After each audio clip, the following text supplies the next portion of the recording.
Yeah, for sure. Some people probably get really unlucky as well with the response they get after leaving. Um, Before we go in any further, Hmm. what actually is Jehovah's Witness? What do they Hmm. believe in? So Jehovah's Witnesses were formed. They were called Bible students going back into the sort of mid 1800s in the United States. There was a bit of a movement around that time with a number of different groups, and they had an approach to the Bible that was really looking at the Bible, looking at prophecies in the Bible, looking at things that were happening reading the Bible. This includes the Old Testament and some of the prophecies that were um, that are featured in the Old Testament, and applying them to current day situations, and also saying that there's sort of time prophecies hidden inside these books, these Bible passages. So I don't know if you know much about the Bible, but the Old Testament has prophetic books like Daniel and Ezekiel and these sorts of things, and these were accounts of, I suppose, holy men going back, a couple of thousand years or so before Jesus. Actually, it's probably not that far. No, sort of about 500 to 1,000 years before Jesus. And these prophecies are kind of, there's lots of weird symbolism in them. There's all sorts of strange dreams that people are having, and these prophets sort of try to interpret them.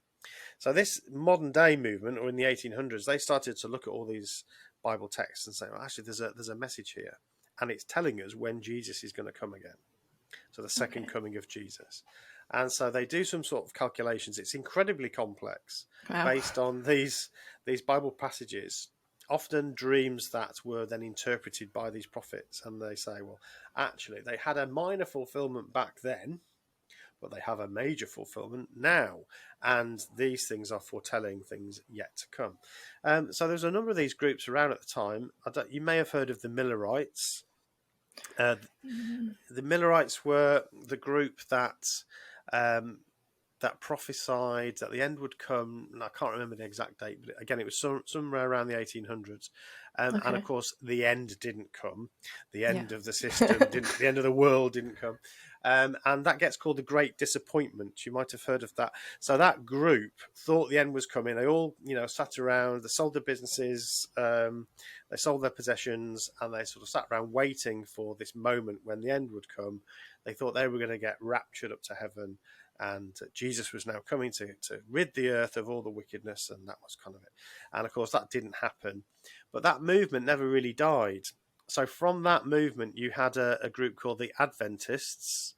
You still have Seventh Day Adventists, for instance, and Jehovah's Witnesses were called Bible students back then, and they were kind of an Adventist group too. So this idea that we're waiting for Christ's return, when Jesus returns, he's going to rid the world of the wickedness, and either we'll go to heaven, or as Jehovah's Witnesses now believe, the earth is going to be made a paradise forever, and people will be able to live on the earth without dying, literally forever in a paradise. So it's a very very strange belief, really. But so that's one of the core beliefs of Jehovah's Witnesses, that the end is coming soon, and that only the faithful people are going to be saved by worshipping Jehovah. So really, it's only Jehovah's Witnesses that are going to be saved. God's going to wipe out the other 8.5 billion people, and we'll start again on Paradise Earth, worshipping God. So that's kind of what they're looking forward to. They have some other core beliefs around following the Bible. So they believe the Bible is the inerrant word of God. So there's nothing in the Bible that's wrong. You need to Yeah. follow everything. So beliefs, morals, everything. So that's a strong belief too. They're kind of well known for not having blood transfusions. So that's a medical procedure that we see as quite common and normal, but Jehovah's Witnesses won't have any blood transfusion or any products from blood, even if that means they'll die. And there are various things that happen every year around children as well, of course, because they don't let their children have blood transfusions. Mm. Don't celebrate Christmas or birthdays, Easter, no sort of holidays. They stay away from all that stuff. So children of Jehovah's Witnesses have to sit outside of all of these sorts of activities. No morning assembly worship or anything like that, because they don't have any of that. So it's quite an isolating existence, really, in many respects, for children. And then as you grow up, you kind of continue with that. So it's basically, it's a Christian denomination in that they believe in Jesus, but they don't get on well with other Christians. They have differences, so they don't think Jesus is God.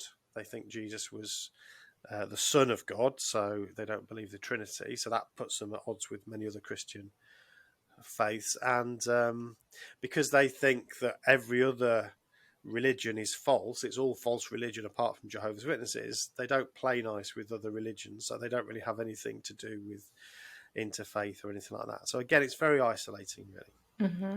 Yeah.